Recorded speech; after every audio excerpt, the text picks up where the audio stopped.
Let me offer you some suggestions about using flashcards and a few tricks teachers, or good teachers anyway, use to help their students get some of this learning stuff done.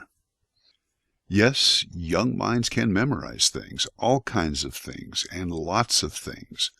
Young brains are fact sponges. In fact, younger brains are better at memorizing stuff than older brains. They learn to speak, haven't they? Between ages 2 and 3, the little munchkin will have, on average, a spoken vocabulary of 300 words, but understand as many as 5 times that many words. By the time they go off to high school, they ought to have a good grip on 10,000 or so words. Ask yourself how many utterly useless facts your kids know about this pop princess or that athletic team. While it would be best if they could attach meaning to simple facts, memorizing simple facts is a good place to start developing meaning. In my humble opinion, this is one of the mistakes public education makes. Too much critical thinking, too much how do you feel about X, without really nailing down the who, what, when, and where of X first. Notice they left out why. Why is where meaning lives. Why is very important, but you have to know some facts first. Always remember that school is not the only place to learn, and studying is not the only way to learn.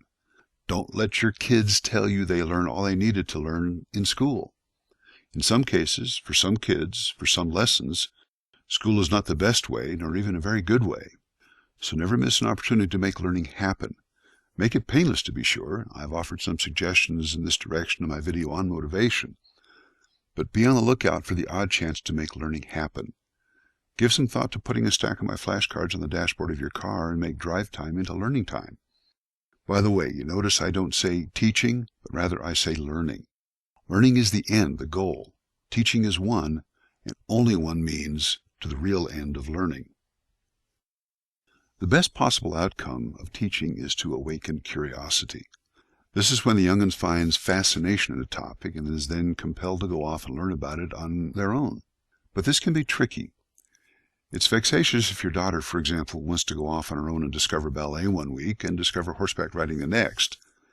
Then it falls to you, the parent, to pay for lessons and the necessary accoutrement. I don't have much advice for you here.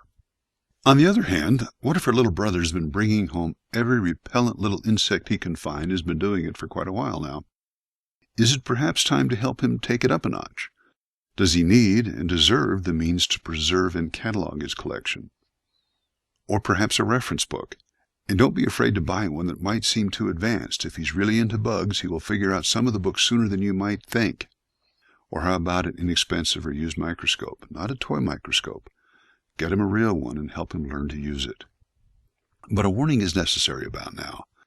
There is a fine line between encouraging a child and being so supportive as to either take over and do it for him, or even worse, bugging your kid beyond all tolerance and taking all the fun out of it. Don't ever tell your children something is easy. If it's easy, there's no achievement in learning it. Every brain works a little differently. What's easy for one brain might be a bafflement to another brain. If it proves to be hard for your kid and you already told him or her it's easy, well, you get my point. I'm sorry to keep harping on public education. One of the things they've done very well indeed is to teach kids that due on Friday really means due on the following Monday if you are a football player or cheerleader, or you're in the school play, or have a McJob, or if you just ask nicely with sad eyes. How would this lesson play out where you work? If memorizing 20 flashcards is a condition to pizza, then by gosh, they have to learn 20 flashcards. Enough said. See how these ideas work. What have you found that works for your kids? Let me know if you have any questions or comments or suggestions. And thanks for listening.